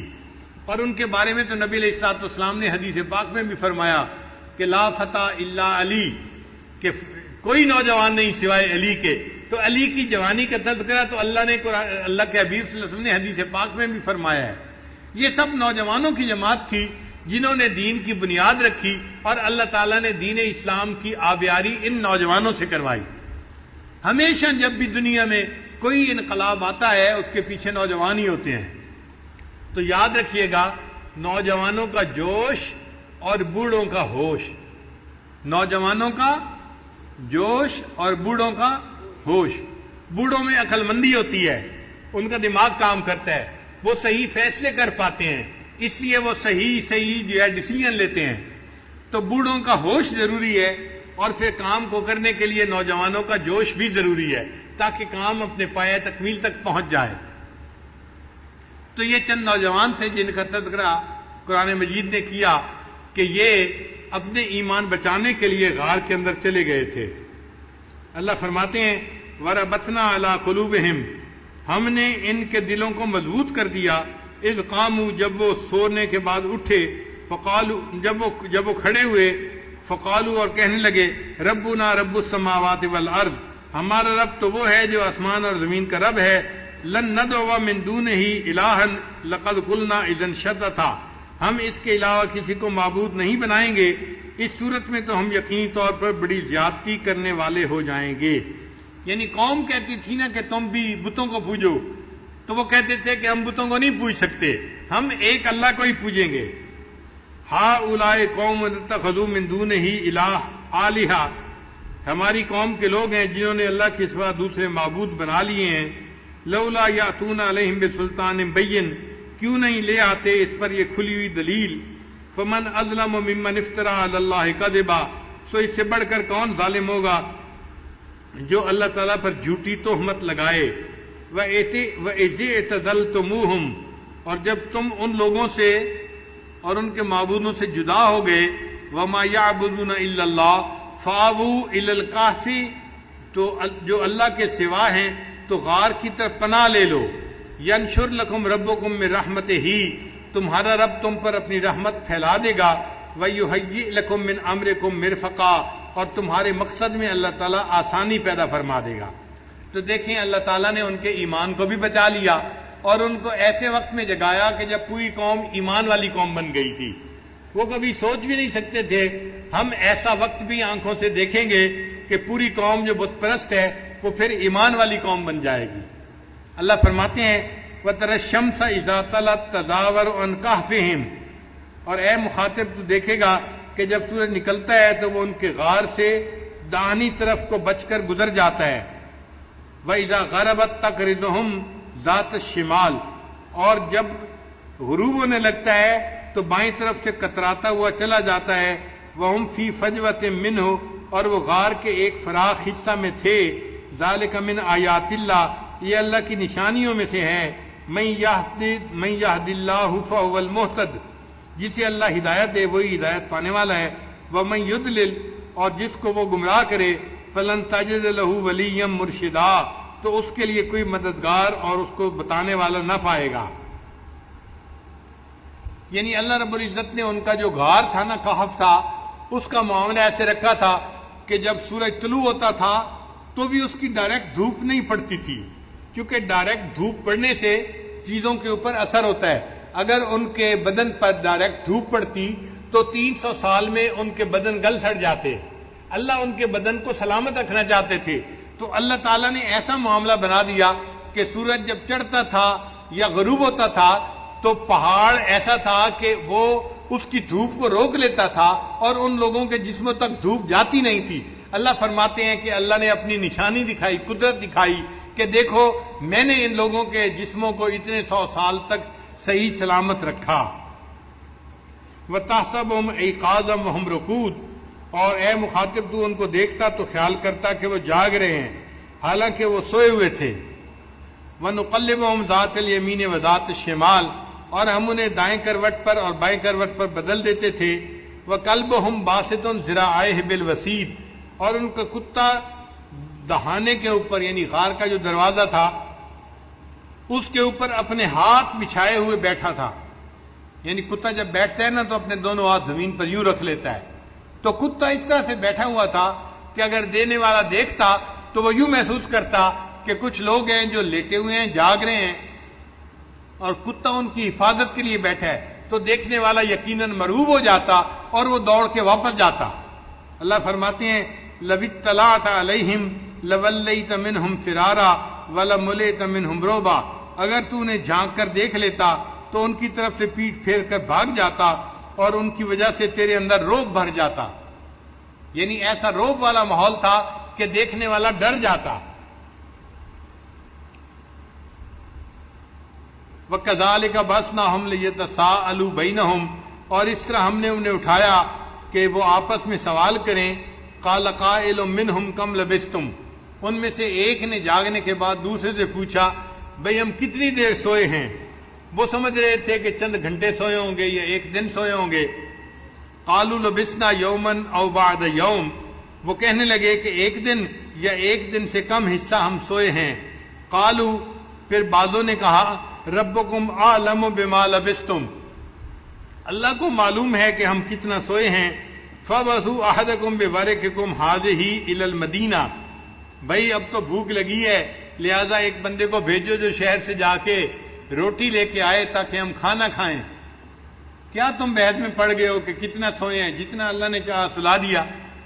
تو وہ اس بات پر بحث کرنے سے بھی گریز کر رہے تھے. ہماری زبان میں کہتے ہیں پیٹ نہ پئیاں روٹیاں تے ساری گلاں کھوٹیاں. جب پیٹ میں روٹی نہیں ہوتی تو ہر گل کھوٹی نظر آتی ہے. انہوں نے بھی یہی کہا کہ بھئی کس بحث میں پڑ گئے ہو، تم جاؤ بندے کو کہو ایک کھانا لے کے آئے شہر سے. فَلْيَنْظُرْ أَيُّهَا أَزْكَىٰ طَعَامًا، ہاں اس شہر کے کھانوں میں سے دیکھے کہ کون سا کھانا زیادہ پاکیزہ ہے. فَلْيَأْتِ بِرِزْقٍ مِّنْهُ، تو وہ تمہارے پاس اس میں سے کھانا لائے. وَلْيَتَلَطَّفْ، اور بات چیت میں نرمی کرے. وَلَا يُشْعِرَنَّ بِكُمْ أَحَدًا، ایسے کہ تمہارے بارے میں کسی کو پتہ نہ چلے، یعنی خواہ مخواہ بحث مباحثہ نہ کرے، سوال نہ پوچھے، لوگوں کو پتہ نہ چلے کہ یہ کون لوگ ہیں جو شہر میں آ گئے ہیں. لہذا جانے والا سمجھداری سے بات کرے اور لوگوں کو پتہ بھی نہ چلنے دے کہ یہ کون لوگ ہیں جو یہاں آئے ہیں. انہم ان یظہروا علیکم یرجموکم، بے شک اگر ان کو اس بات کا پتہ چل گیا کہ ہم کون ہیں، یعنی وہ تو سمجھ رہے تھے نا کہ ہم ایمان والے ہیں اور پوری قوم کافروں کی ہے، ان کو اگر پتہ چل گیا کہ ہم کون ہیں، یرجموکم، تو وہ ہمیں پتھر مار مار کر ہلاک کریں گے. او یعیدوکم فی ملتہم، یا اپنے دین میں ہمیں زبردستی واپس لوٹا لیں گے. ولن تفلحوا اذن ابدا، اور تم ہرگز کامیاب نہ ہو سکو گے. شروع زمانے سے ہی یہ بات چلی آ رہی ہے کہ پتھر جو مارا جاتا ہے نا، رجم کیا جاتا ہے، یہ شیاطین کی سزا ہوتی ہے. لہذا اس زمانے میں بھی پتھر مارے جاتے تھے. اور آج بھی ہم حج پہ جاتے ہیں تو دیکھو شیطان کو کنکریاں مارتے ہیں نا، تو شیطان کو کنکریاں مارنا اس بات کی دلیل ہے کہ اللہ نے شیاطین کا عذاب رجم ہی رکھا ہے. اسی لیے اللہ تعالیٰ نے زنا کی سزا بھی رجم ہی رکھی ہے. وَكَذَلِكَ أَثَرْنَا عَلَيْهِمْ لِيَعْلَمُوا أَنَّ وَعْدَ اللَّهِ حَقٌّ، اور اس طرح ہم نے ان پر مطلع کر دیا تاکہ وہ اس بات کو جان لیں کہ بلا شبہ اللہ کا وعدہ حق ہے کہ قیامت آئے گی اور قیامت میں انسانوں کو اللہ تعالیٰ پھر زندہ فرمائیں گے. وَأَنَّ السَّاعَةَ لَا رَيْبَ فِيهَا، اور قیامت میں آنے میں کوئی شک نہیں ہے. اِذْ يَتَنَازَعُونَ بَيْنَهُمْ أَمْرَهُمْ، جب وہ لوگ اپنے درمیان ان کے بارے میں جھگڑ رہے تھے. فَقَالُوا ابْنُوا علیہم بنیانا، سو انہوں نے کہا کہ ان کے اوپر ایک عمارت بنا دو. ربہم اعلم بہم، ان کا رب خوب ان کو جانتا ہے. قال الذین غلبوا علی امرہم، کہا انہوں نے جو اس معاملے میں غالب آئے، لنتخذن علیہم مسجدا، ہم ضرور ان کے اوپر مسجد بنائیں گے. یعنی نشانی کے طور پر انہوں نے ان کے اوپر مسجد بنا دی. آگے فرمایا سیقولون ثلاثۃ رابعہم، کچھ لوگ یوں کہیں گے کہ وہ 3 بندے تھے اور چوتھا ان کا کتا تھا. وَيَقُولُونَ خَمْسَةٌ سَادِسُهُمْ كَلْبُهُمْ، اور کچھ لوگ کہیں گے کہ وہ 5 تھے اور چھٹا ان کا کتا تھا. رجمًا بالغیب، یہ سب اٹکل پچو لگا رہے ہیں. وَيَقُولُونَ سَبْعَةٌ وَثَامِنُهُمْ، اور کچھ لوگ کہیں گے کہ وہ 7 ہیں اور 8واں ان کا کتا ہے. قُل رَّبِّي أَعْلَمُ بِعِدَّتِهِمْ، آپ فرما دیجئے کہ میرا رب ان کی تعداد کو بہتر جانتا ہے. الا قلیل، مگر تھوڑے سے لوگ ہیں جو جانتے ہیں. فلا تمار فیہم الا مراء ظاہرا، سو آپ اس کے بارے میں سرسری بحث کے علاوہ زیادہ بات نہ کیجئے. ولا تستفت فیہم منہم احدا، اور ان کے بارے میں کسی سے سوال بھی نہ کیجئے. مقصد یہ تھا کہ بھئی ان کی تعداد کتنی ہے اصحاب کہف کی، یہ فضول سی بات ہے. یہ کوئی ایسی بات نہیں کہ جس کے اوپر کسی سے پوچھ پرتیت کی جائے یا اس کا فیصلہ کیا جائے. وہ 7 تھے، 5 تھے، 8 تھے، 2 تھے، اللہ ان کی تعداد کو بہتر جانتا ہے. بہرحال کچھ نوجوان تھے جنہوں نے غار میں پناہ لی تھی اور اللہ نے ان کے ایمان کو محفوظ کر دیا تھا۔ پھر اتنا واقعہ سنانے کے بعد اللہ تعالیٰ اپنے پیارے حبیب صلی اللہ علیہ وسلم کو سمجھاتے ہیں، فرماتے ہیں وَلَا تَقُولَنَّ لِشَيْءٍ إِنِّي فَاعِلٌ ذَلِكَ غَدًا، اے میرے محبوب صلی اللہ علیہ وسلم کسی چیز کے بارے میں آپ ہرگز یوں نہ کہیں کہ میں اسے کل کروں گا، مگر یہ کہ إِلَّا أَن يَشَاءَ اللَّهُ، کہ اس کے ساتھ اللہ کی مشیت کا ذکر بھی کریں کہ اللہ چاہے گا تو میں کل کروں گا، کیونکہ کرنے والا تو اللہ ہے نا، اختیار تو اللہ کا ہے۔ اللہ تعالیٰ اپنی کبریائی بھی دکھانا چاہتے تھے کہ معاملہ تو میرے ہاتھ میں ہے، جو چاہوں وہ میں کروں گا، تو آپ اگر کوئی بات کریں تو کہیں کہ اللہ چاہیں گے تو میں کل کروں گا۔ وَاذْكُرْ رَبَّكَ إِذَا نَسِيتَ، اے میرے محبوب جب آپ بھول جائیں تو اپنے رب کو یاد کریں۔ وَقُلْ عَسَىٰ أَن يَهْدِيَنِ رَبِّي لِأَقْرَبَ مِنْ هَٰذَا رَشَدًا، اور آپ یوں کہہ دیجئے کہ امید ہے میرا رب مجھے وہ بات بتا دے گا جو ہدایت کے اعتبار سے اس سے قریب تر ہے۔ وَلَبِثُوا فِي كَهْفِهِمْ 300 سِنِينَ وَازْدَادُوا 9، اللہ فرماتے ہیں کہ وہ لوگ اپنے غار میں 309 سال رہے، یعنی شمسی اعتبار سے 300 سال رہے، اور اگر قمری اعتبار سے کریں تو پھر وقت زیادہ بن جاتا ہے، تو 309 سال بن گئے اس طرح سے۔ قُلِ اللَّهُ أَعْلَمُ بِمَا لَبِثُوا، اللہ ہی خوب جاننے والا ہے کہ وہ کتنی مدت رہے۔ لہو غیب السماوات والارض، اللہ کو آسمان اور زمین کے غیب کا علم ہے۔ اب صرف ہی واسمع، وہی دیکھنے والا ہے اور سننے والا ہے۔ ما لہم من دونہ من ولی، ان لوگوں کو اس کے سوا کوئی مددگار نہیں۔ ولا یشرک فی حکمہ احدا، اور وہ اپنے حکم میں کسی کو شریک نہیں فرماتا، یعنی اللہ اپنے حکم میں کسی کو اپنا شریک نہیں بناتا، صرف اللہ ایک ہی ہے جس کا حکم چلتا ہے، اس میں کوئی اس کا دوسرا شریک نہیں ہے۔ ما اوحی الیک من کتاب ربک، آپ کے رب کی کتاب جو آپ کی طرف وحی کی گئی اس کی تلاوت کیجئے۔ لا مبدل لکلماتہ، اس کے کلمات کو کوئی بدلنے والا نہیں۔ ولن تجد من دونہ ملتحدا، اور ہرگز آپ اس کے سوا کوئی پناہ کی جگہ نہیں پائیں گے۔ وَاصْبِرْ نَفْسَكَ مَعَ الَّذِينَ يَدْعُونَ رَبَّهُمْ بِالْغَدَاةِ وَالْعَشِيِّ، اور جو لوگ صبح و شام اپنے رب کو پکارتے ہیں ان کے ساتھ آپ اپنے آپ کو بٹھائیے۔ یہ وہ لوگ ہیں جو اللہ کی رضا کے طالب ہیں، اور آپ ایسا نہ کریں کہ وَلَا تَعْدُ عَيْنَاكَ عَنْهُمْ، کہ ان کی دنیا والی زندگی کی زینت کے ارادے سے ان سے آپ نظریں ہٹا لیں۔ ترید زینت الحیات الدنیا، آپ دنیا کی زینت کے چاہنے والے ہوں گے۔ ولا تطع من اغفلنا قلبه عن ذکرنا، اور اس شخص کی بات نہ مانیے جس کے دل کو ہم نے اپنی یاد سے غافل کر دیا۔ واتبع ہواہ، وہ اپنے خواہشات کے پیچھے لگ گیا۔ وکان امرہ فرطا، اور اس کا حال حد سے آگے بڑھ گیا۔ مکہ کے مشرکین نے نبی علیہ الصلوۃ والسلام کو ایک پیغام دیا تھا کہ یہ جو ایمان لانے والے لوگ ہیں نا، حضرت بلال عنہ جیسے اور دوسرے حضرات جو تھے، یہ سب غریب غربا لوگ ہیں، اور ہم اپنے وقت کے بڑے بڑے سردار لوگ ہیں، ہمیں آتے ہوئے اور آپ کے پاس آ کر بیٹھتے ہوئے محسوس ہوتا ہے، شرم آتی ہے، غیرت آتی ہے، ہم اتنے غریب قسم کے لوگوں کے پاس آ کے کیسے بیٹھیں؟ آپ ان کو اپنے پاس سے اگر ہٹا دیں تو پھر ہم آپ کے پاس آئیں گے، آپ کی بات کو سنیں گے۔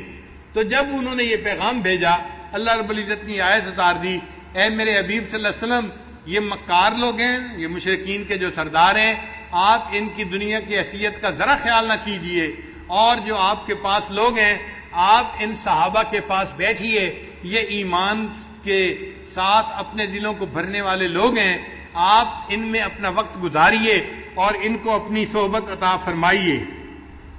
فرمایا قل الحق من ربکم، آپ فرما دیجئے کہ حق تمہارے رب کی طرف سے ہے۔ فمن شاء فالمؤمن، تو جس کا جی چاہے وہ مومن ہو جائے، ومن شاء فلیکفر، اور جس کا جی چاہے وہ کافر رہے۔ انا اعتدنا للظالمین نارا، بے شک ہم نے ظالموں کے لیے آگ تیار کر رکھی ہے۔ احاط بہم سرادقها، اس کی دیواریں گھیرے ہوئے ہوں گی ان کو جہنم میں۔ وَإِن يَسْتَغِيثُوا يُغَاثُوا بِمَاءٍ كَالْمُهْلِ يَشْوِي الْوُجُوهَ، اور جب وہ فریاد کریں گے تو انہیں پینے کے لیے ایسا پانی دیا جائے گا جو تیل کی تلچھٹ کی طرح ہوگا اور وہ منہوں کو بھون ڈالے گا، یعنی اتنا گرم ہوگا کہ جب جہنمی اس کو پینے لگیں گے تو ان کے ہونٹ جل جائیں گے۔ بئس الشراب، پینے کی کتنا برا مشروب ہے، وساعت مرتفقہ، اور وہ دوزخ آرام کی بری جگہ ہے۔ ان الذین آمنوا وعملوا الصالحات، بے شک جو لوگ ایمان لائے اور انہوں نے نیک اعمال کیے، انا لا نضیع اجر من احسن عملا، ہم ایسے لوگوں کے نیک اعمال کو ضائع نہیں کریں گے۔ اولئک لہم جنات عدن تجری من تحتہم الانہار، ان لوگوں کے لیے ہمیشہ رہنے کے لیے باغ ہے جن کے نیچے نہریں جاری ہوں گی، یحلون فیہا من اساور من ذہب، انہیں سونے کے کنگنوں کا زیور پہنایا جائے گا، یعنی جنت میں جنتی مرد بھی سونے کے کنگن پہنیں گے۔ بعض طلباء اس بات پہ بڑے حیران ہوتے ہیں کہ بھئی مرد لوگ سونے کے کنگن پہنیں گے۔ ہاں بھئی، کہا سونے کے کنگن گیا ہے، مگر اللہ تعالیٰ وہ ایک ایسا زیور بنائیں گے جو مرد کو اچھا لگے گا۔ اب آپ دیکھیں، آج کسی بندے کو راڈو کی گھڑی مل جائے نا تو ایسے ایسے کر کے دکھا رہا ہوتا ہے دوسروں کو، بھئی یہ جو تم ہاتھ اوپر کر کے راڈو کی گھڑی دکھا رہے ہو، کیوں دکھا رہے ہو؟ تمہیں اچھی لگ رہی ہے نا۔ اور راڈو کی گھڑی بھی لیتے ہیں تو جس کے اوپر سونے کی تہ چڑی ہوتی ہے وہ لیتے ہیں کہ جی اچھی لگے۔ اس کا مطلب یہ کہ دنیا میں بھی ایسی چیزیں اچھی لگتی ہیں۔ تو اگر اللہ تعالیٰ نے جنت میں ایسے کنگن مرد کو پہنا دیے تو وہ مرد کو جنت میں بھی سجیں گے اور اچھے لگیں گے۔ وَيَلْبَسُونَ ثِيَابًا خُضْرًا مِّن سُنْدُسٍ وَإِسْتَبْرَقٍ مُتَّكِئِينَ فِيهَا عَلَى الْأَرَائِكِ، اور یہ لوگ سندس اور استبرق کے کپڑے پہنیں گے، جنت میں چارپائیوں پر تکیے لگائے ہوں گے۔ نعم الثواب، بہت اچھا بدلہ ہے۔ وحسنت مرتفقہ، اور آرام کی اچھی جگہ ہے۔ تو یعنی جو لوگ ایمان نہیں لائیں گے وہ جہنم میں جائیں گے اور ان کے لیے ٹھکانہ برا ہوگا، اور جو لوگ نیک اعمال کریں گے اللہ تعالیٰ ان کو جنت عطا فرمائیں گے اور وہ جنت میں اللہ کی نعمتوں میں ہوں گے اور ان کے لیے جنت بہترین ٹھکانہ ہوگی۔ یہاں تک اصحاب کہف کا جو قصہ تھا وہ پورا ہو گیا۔ اب اس کے بعد اگلا قصہ ہوگا، لہذا اس قصے کا درس ہم انشاءاللہ کل تک موقوف رکھتے ہیں۔ چند باتیں اور آپ کی خدمت میں عرض کر دیں کہ سورہ کہف کا لب لباب کیا ہے، اس کو سمجھنے میں اس عاجز کو تقریباً 2 سال لگانے پڑے۔ 2 سال سے سورہ کہف کی تفاسیر یہ عاجز پڑھ رہا ہے، اور الحمدللہ کہ تقریباً 120 سے زیادہ تفاسیر کا مطالعہ کیا، جن میں سے 30 تفاسیر اردو کی تھیں، باقی عربی کی تھیں اور ایک فارسی کی بھی تھی، اور فارسی کی جو تفسیر تھی اس سے سب سے زیادہ فائدہ ہوا۔ اور وہ فارسی کی تفسیر ہمارے سلسلہ کے بزرگوں میں سے ایک بزرگ گزرے ہیں، عبداللہ انصاری رحمۃ اللہ علیہ، افغانستان میں تھے، نقشبندی بزرگ تھے، ان کی تفسیر ہے کشف الاسرار و عدت الابرار۔ اس میں انہوں نے بہت نکات لکھے ہیں، دل خوش ہو جاتا ہے وہ تفسیر پڑھ کے۔ وہ تفسیر اس وقت کہیں مطبوعہ نہیں ملتی دنیا میں، کہیں مخطوطہ اس کا ملا، اور ہم نے اپنے بعض دوستوں کی مہربانی اور تعاون سے اس کو حاصل کیا، اور پھر اس سے پڑھ کر ہم نے کچھ نکتے نکالے، اور وہ انشاءاللہ آئندہ درس کے اندر آپ کی خدمت میں پیش کریں گے، تو آپ کو پوری صورت کے لب لباب کا پتہ چل جائے گا۔ اس کو سمجھنا ہی مشکل ہے۔ بہت دیر تک میں یہی سمجھتا رہا کہ سورہ کہف کا اصل مدعا وہ چند نوجوان تھے جو غار اور کہف کے اندر چلے گئے تھے، ہم اس کو سمجھتے تھے کہ یہ مدعا ہے اس کا پوری صورت کا۔ پھر بعد میں پتہ چلا کہ نہیں، اصل مدعا تو کچھ اور ہے، اور اللہ نے پوری صورت کو اتنے پیارے طریقے سے جو ہے نازل فرمایا ہے کہ انسان حیران ہوتا ہے۔ اب اس کا جو لب لباب ہے نا، اس کو کہتے ہیں سینٹرل آئیڈیا۔ کیا کہتے ہیں؟ Central idea. طلباء کہیں گے ہمیں بھی کیا مشکل لفظ کہنے سکھا رہے ہیں، یعنی وہ اس کا لب لباب ہے، اس کا مقصود ہے اس کا۔ تو وہ میں آپ لوگوں کو اس وقت بتا دوں تاکہ آپ 5-10 دن وہ لب لباب سنتے رہیں گے تو ذہن میں بات جم جائے گی کہ سورت کا اصل مقصود کیا ہے۔ یہ بات ذہن میں رکھیے کہ اللہ رب العزت انسان کو اس دنیا میں 8 قسم کے حالات سے آزماتے ہیں۔ کتنے حالات سے آزماتے ہیں؟ 8 طرح کے حالات سے۔ عزت سے، ذلت سے، صحت سے، بیماری سے، نفع سے، نقصان سے، خوشی سے اور غمی سے. یہ 8 حالات بن گئے. 8 طرح کے حالات. ہر بندہ ہر وقت ان 8 میں سے کسی نہ کسی ایک حال میں ہوتا ہے. یا صحت مند ہوگا، یا بیمار ہوگا، یا خوش ہوگا، یا غمزدہ ہوگا، یا عزت میں ہوگا، یا ذلت میں ہوگا، یا فائدے میں ہوگا، یا نقصان میں ہوگا. یہ 8 حالات ہیں جو بندوں کے اوپر عدلتے بدلتے رہتے ہیں. اگر ان 8 حالات کا لب لباب کرے تو وہ 2 حالات بنتے ہیں، یا اچھے حالات یا برے حالات. یہ دو مطلب تقسیم ہو گئی. یعنی 8 حالات کو اگر ہم اور تقسیم کریں تو کتنے حالات میں تقسیم کریں گے؟ 2 حالات میں. یا تو نفع کا حال، عزت کا حال، صحت کا حال، یہ اچھے حالات ہیں. ذلت کا حال، بیماری کا حال، نقصان کا حال، یہ برے حالات ہیں. تو تقسیم بن گئی 2 حالات کی. اچھے حالات میں اللہ بندے کو آزماتے ہیں اور کبھی برے حالات میں آزماتے ہیں. تو کتنے حالات میں اللہ بندے کو آزماتے ہیں؟ 2 حالات میں. 2 حالات کون کون سے؟ اچھے حال میں. اور اچھے حال میں آزماتے ہیں کہ یہ میرا بندہ میری نعمتوں کا شکر ادا کرتا ہے یا نہیں کرتا. اور برے حالات میں آزماتے ہیں کہ میرا یہ بندہ ان کے اوپر ان مشکلات کے اوپر صبر کرتا ہے یا نہیں کرتا. تو تمام جو یعنی امتحانات ہیں ان کا نچوڑ 2 پیپر بنے. 2 پیپر کون سے ہیں؟ ایک صبر کا پیپر اور ایک شکر کا پیپر. اللہ تعالیٰ 2 طرح سے بندے کو آزماتے ہیں. کبھی نعمتیں دے کے آزماتے ہیں، شکر کا پیپر ہوتا ہے، یہ ٹھیک حل کرتا ہے یا نہیں کرتا.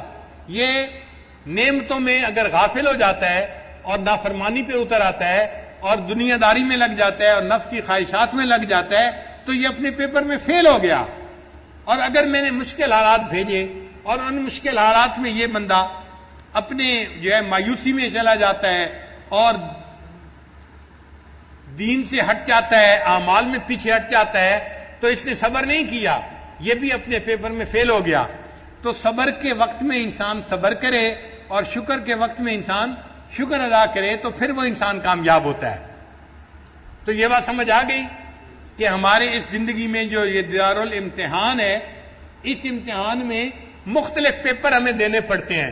ان تمام پیپروں کا نچوڑ اور لب لباب کتنے پیپر بنے؟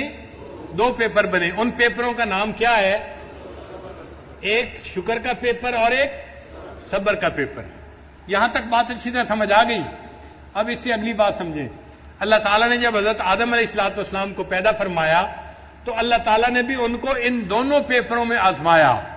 ایک تو ان کو جنت میں رکھا کہ شکر ادا کریں، نعمتیں تھیں، اور ایک اللہ تعالیٰ نے ان کو ایک درخت کا پھل کھانے سے منع فرما دیا.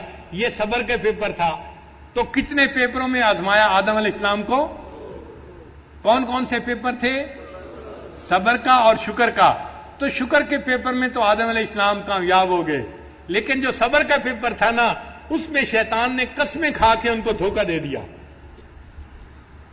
وقاسمہما، قرآن کہتا ہے کہ شیطان نے قسمیں کھا کے کہا کہ آپ اس کو کھا لیجئے، اور وہ بھول گئے تھے اس وقت کہ میں نے اللہ سے وعدہ کیا ہوا ہے کہ میں نے اس کا یہ پھل نہیں کھانا.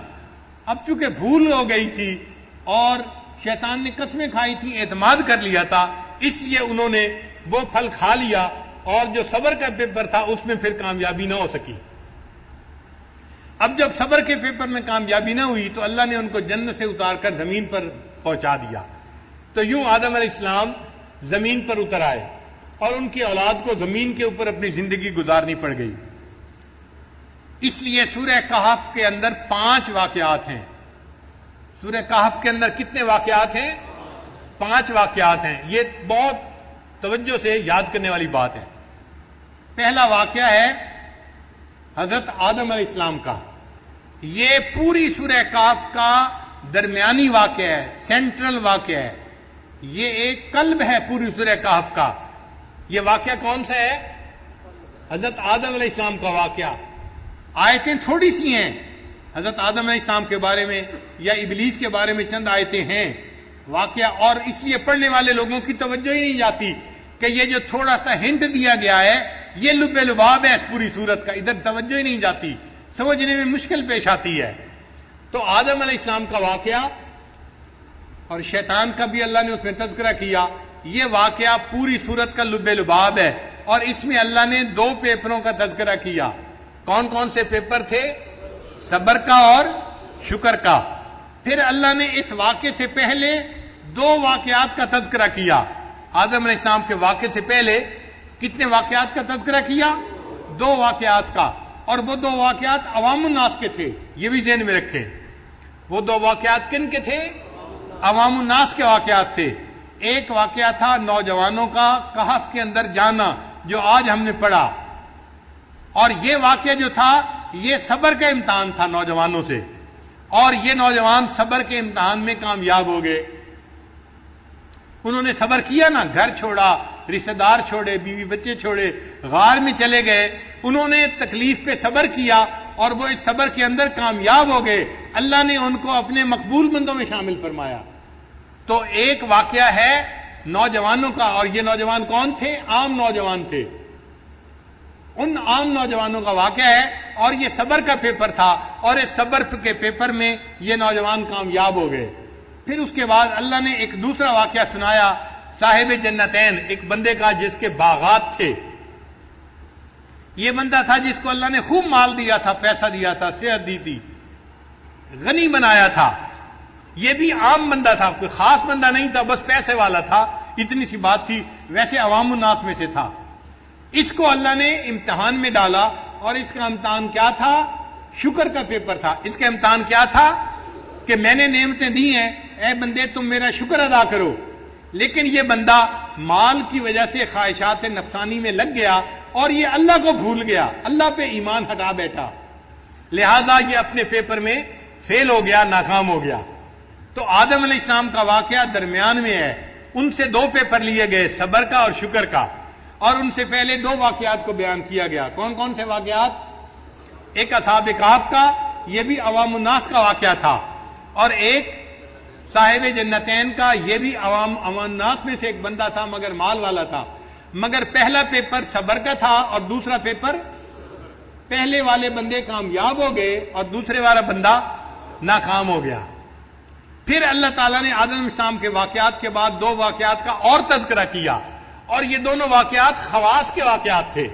یہ توجہ رکھیں، پہلے واقعات عوام الناس کے واقعات تھے اور آدم علیہ السلام کے واقعے کے بعد 2 واقعات بیان کیے، یہ خواص کے واقعات تھے. کون کون سے خواص کے واقعات؟ ایک خواص میں سے سیدنا موسیٰ علیہ السلام کا واقعہ جو کلیم اللہ تھے، اولو العزم رسول تھے، وہ خواص میں سے تھے. ایک ان کا واقعہ اللہ نے بیان کیا اور ان سے بھی اللہ نے صبر کا پیپر لیا.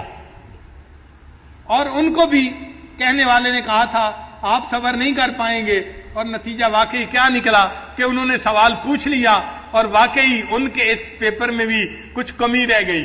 نبی علیہ السلام نے حدیث پاک میں فرمایا کہ اگر موسیٰ علیہ السلام صبر کر لیتے تو ہمیں اور زیادہ باتوں کا پتہ چل جاتا جو وہ علم والا بندہ ہمیں بتا دیتا. تو جو یہ واقعہ تھا یہ خواص کا واقعہ تھا. ان خواص میں کون خاص تھے؟ حضرت موسیٰ علیہ السلام جو کلیم اللہ تھے، جو اولو العزم رسول تھے.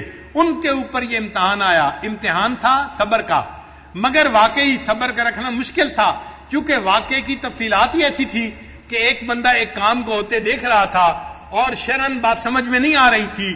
ایک لڑکے کو کیوں قتل کیا جا رہا ہے، ایک کشتی کو کیوں سوراخ کیا جا رہا ہے، ایک دیوار کو بغیر اجرت کے کیوں بنایا جا رہا ہے. تو وہ پوچھتے تھے کہ کیوں کیا جا رہا ہے. اور اس صبر نہ کرنے پر پھر اللہ تعالیٰ نے اس واقعے کا لب لباب نکالا کہ بھائی دیکھو یہ صبر عوام الناس سے بھی لیا جاتا ہے اور صبر کا پیپر خواص سے بھی لیا جاتا ہے.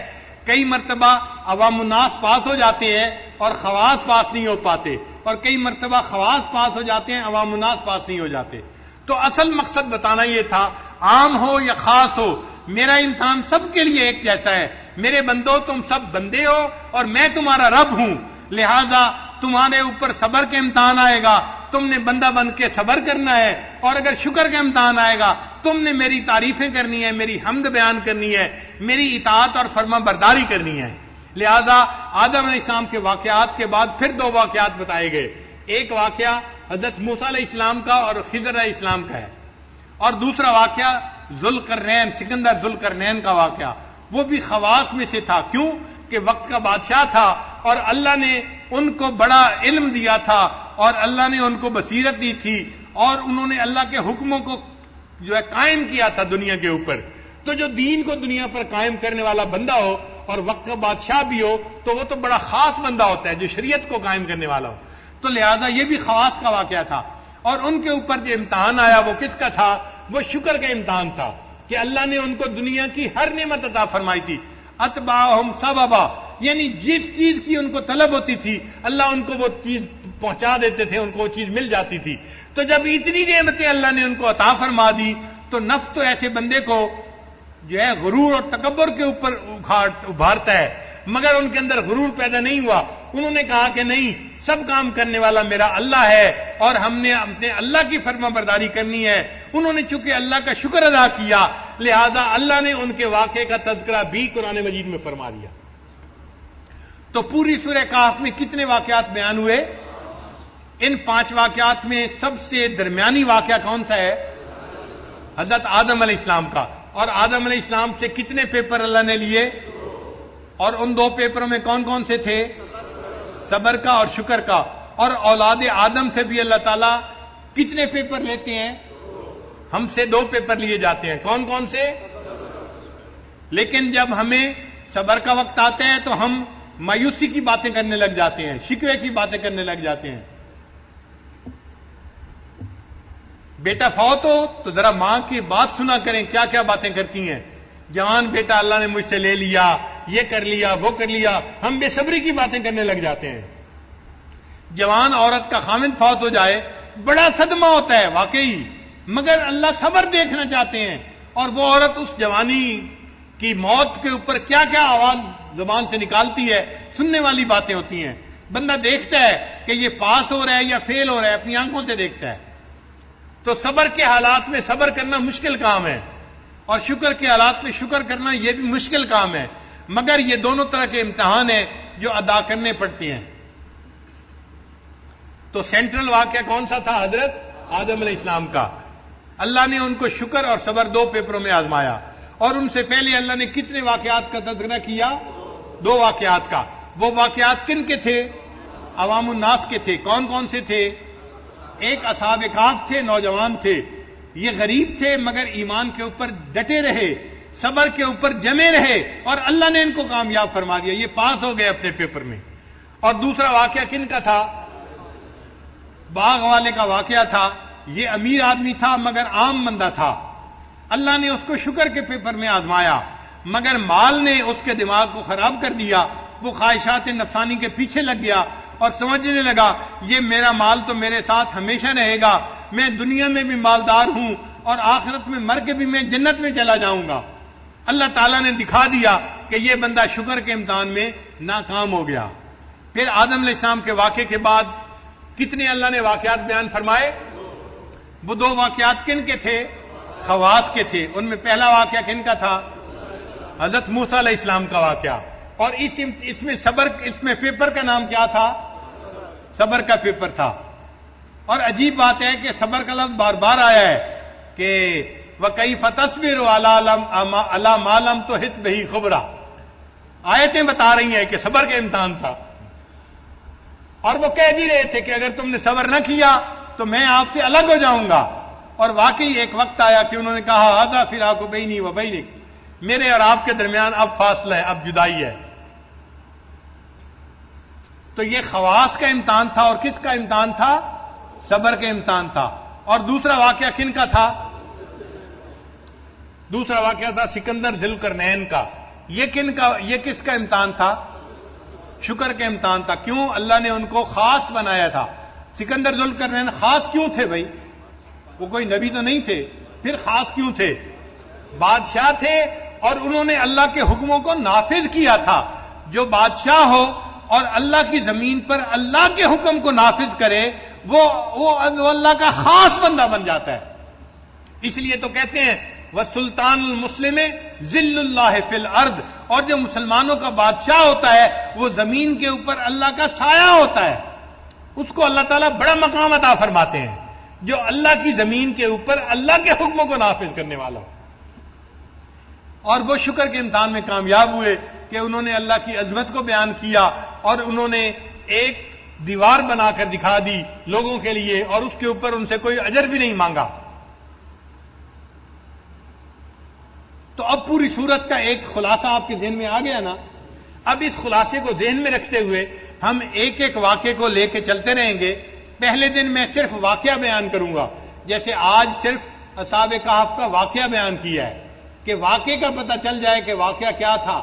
پھر دوسرے دن اس واقعے کے نکات بیان کیے جائیں گے کہ اس واقعے کے اندر نکات کتنے ہیں، وہ نکات اصل ہیں جو سمجھنے والے ہیں.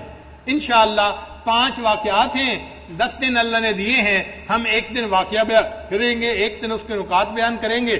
تو اللہ تعالیٰ 10 دنوں میں سورہ کہف کی یہ پوری تفصیل کرنے کی توفیق عطا فرما دیں گے.